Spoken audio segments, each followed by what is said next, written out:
Кыргызстанда парламенттик шайлоо алгачкы жолу аралаш система менен өткөрүлүп, ага ылайык добуш берүүнүн эрежеси өзгөрдү.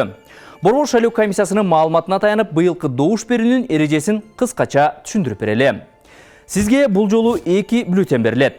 Анын биринде партиялык тизме менен бараткан талапкерлерди, дагы биринде сиз жашаган аймактагы бир мандаттуу округтан жарышкан талапкерлерди тандашыңыз керек. Ал бюллетендерди 2 башка урнага саласыз. Партиялык системада биринчи саясий партияны тандап, анын ичинен талапкердин номурун белгилешиңиз керек. Эгерде партияны гана тандап, талапкерге белги коюлбаса деле, бюллетень жарактуу деп табылат. Бул учурда добуш партиянын эсебине кете берет.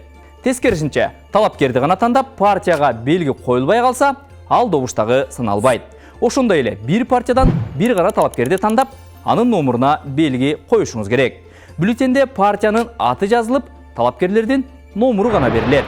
Ал эми экинчи бюллетенде сиз катталган аймактан жарышып жаткан талапкердин аты жөнү жазылат. Маселен, Талас округунан 5 талапкер ат салышып жатса, анын бирөөсүн гана тандайсыз.